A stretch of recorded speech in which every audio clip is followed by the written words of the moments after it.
Let's make these no-bake Easter cookie nests. They're a great fun treat to make over the holidays. With just 3 ingredients, you'll have these made up in no time.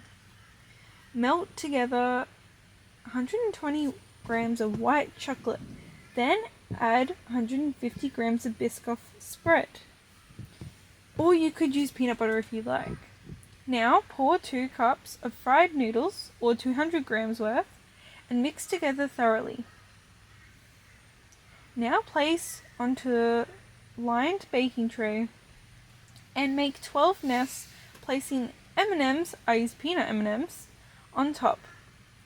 If they aren't sticking to the nest, use melted chocolate or Biscoff Spread to make those eggs stick to the nest. Or you can make them in a mini muffin tray and make mini nests. Add 1 egg to each nest.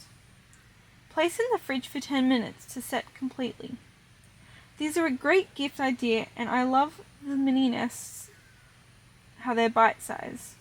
They would look great with other nibbly snacks on Easter Day.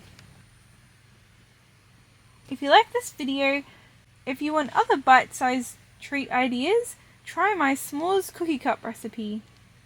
Up next.